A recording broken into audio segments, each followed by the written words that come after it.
कानूनी जानकारी चैनल में आपका बहुत बहुत स्वागत है। दोस्तों, मेरी राय में भारत के प्रत्येक नागरिक को कानून की जानकारी होना परम आवश्यक है, क्योंकि भारतीय दंड संहिता में स्पष्ट रूप से यह लिखा गया है, स्पष्ट रूप से यह प्रावधान है कि मिस्टेक ऑफ फैक्ट तो क्षम्य है, लेकिन मिस्टेक ऑफ लॉ क्षम्य नहीं।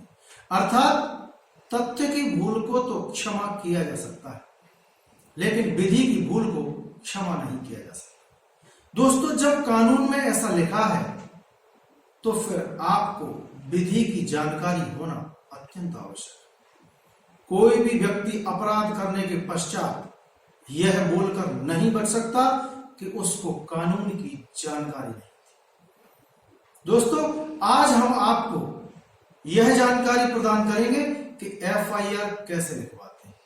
अगर आपके साथ कोई घटना घटी है तो आप उस घटना की सूचना थाने पर कैसे दें, आप उसकी एफआईआर कैसे दर्ज करवाएंगे, और अगर थाने पर बैठा हुआ पुलिस अधिकारी आपकी रिपोर्ट लिखने से मना कर देता है, तब ऐसी स्थिति में आप क्या करें।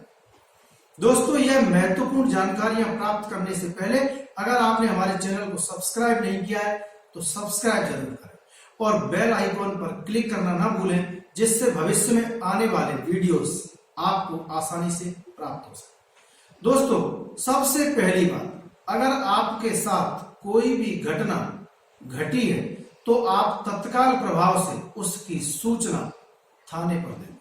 वह सूचना मौखिक रूप से भी दी जा सकती है और लिखित रूप में भी दी जा सकती है। अगर आप तत्काल प्रभाव से थाने पर नहीं पहुंच सकते तो आप टेलीफोन के द्वारा भी सूचना दे सकते हैं। आपके द्वारा दी गई सूचना फर्स्ट इंफॉर्मेशन रिपोर्ट कहलाती है, अर्थात प्रथम सूचना प्रतिवेदन। अगर आपने टेलीफोन के द्वारा किसी अपराध की सूचना थाने पर दी है तो उसके पश्चात आपको थाने पर जाकर उसका पंजीकरण कराना अनिवार्य है। दोस्तों, कोई भी पुलिस अधिकारी आपको इस बात के लिए बाध्य नहीं कर सकता कि सूचना आप लिखित रूप में ही देंगे, आप उसको मौखिक भी दे सकते हैं।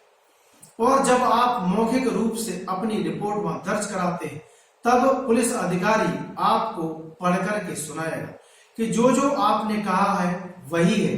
तब आप उस एफआईआर पर अपने हस्ताक्षर करें, और यदि आप उसमें कुछ बदलाव करवाना चाहते हैं तो आप वहीं तत्काल उस बदलाव की मांग कर सकते हैं।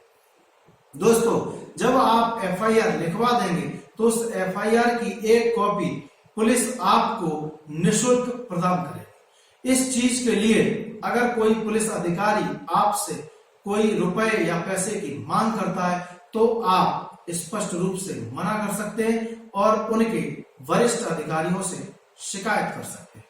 दोस्तों, मैं आपको एक महत्वपूर्ण बिंदु पर भी प्रकाश डालना चाहूंगा कि अक्सर आप किसी अपराधी की रिपोर्ट लिखाते हैं और वह अपराधी न्यायालय से दोष मुक्त होकर के बच जाता है।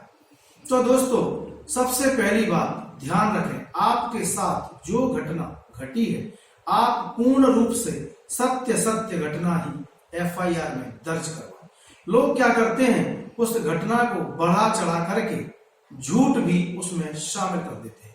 जो घटना आपके साथ घटी ही नहीं है उसको न्यायालय में साबित करना बहुत मुश्किल है, और जिन लोगों ने आपके साथ घटना कारित की है आप उन्हीं लोगों के खिलाफ रिपोर्ट लिखवाएं।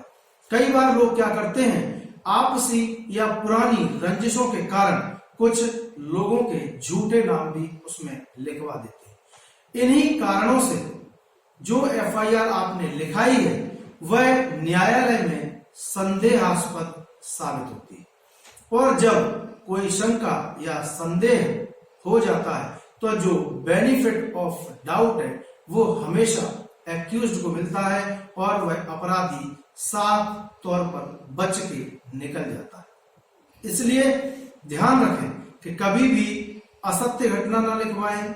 जिस व्यक्ति ने आपके साथ अपराध नहीं किया वो अपराध उसमें शामिल न करें। दोस्तों, एक बात याद रखना, कि एफआईआर संज्ञेय अपराधों में लिखी जाती है और जो असंज्ञेय अपराध होते हैं उनमें एनसीआर लिखी जाती है। एफआईआर जो लिखी जाती है उसमें पुलिस इन्वेस्टिगेशन करती है और उसको न्यायालय में पेश करती है, और जो एनसीआर लिखी जाती है यानी कि जो असंज्ञेय अपराध होते हैं वो एनसीआर में आते हैं। वहां पुलिस आपको यह निर्देश देती है, यह आपको सुझाव देती है कि आप न्यायालय में जाकर के इसकी रिपोर्ट दर्ज करवाएं। दोस्तों एक बात और, जब आप थाने में रिपोर्ट लिखाने गए हैं और पुलिस अधिकारी आपकी रिपोर्ट लेने से मना कर देता है, ऐसी स्थिति में आप एसपी या एसएसपी को लिखित में अपने पूरे केस की समरी भेज सकते हैं, जो डाक द्वारा भी भेजी जा सकती है। उसके बाद पूरी जिम्मेदारी एसपी या एसएसपी की बनती है कि वह आपकी समरी का अवलोकन करें और एफआईआर दर्ज करवाएं और उसका इन्वेस्टिगेशन करें। दोस्तों बहुत ही कम लोगों को यह जानकारी है कि अगर एसपी और एसएसपी भी आपकी समरी जो आपने भेजी है उसके ऊपर कोई कार्रवाई नहीं करते, तब ऐसी स्थिति में आप न्यायालय में जाकर के भी एक कंप्लेंट पिटीशन दायर कर सकते हैं।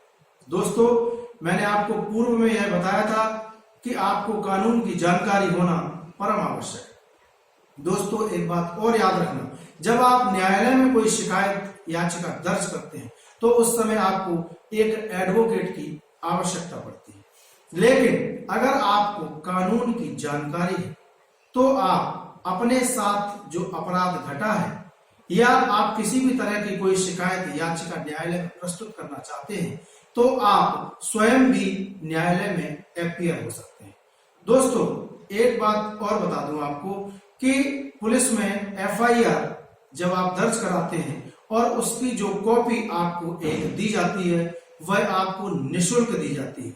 अगर कोई पुलिस अधिकारी आपसे यह मांग करता है कि इसके एवज में आप कुछ रुपए या कुछ पैसे दीजिए, तो आपको कोई रुपए या पैसे देने की आवश्यकता बिल्कुल नहीं है, क्योंकि यह निःशुल्क लेना आपका अधिकार है। यदि कोई पुलिस अधिकारी ऐसा करता है तो आप उसकी शिकायत वरिष्ठ अधिकारियों तक कर सकते हैं।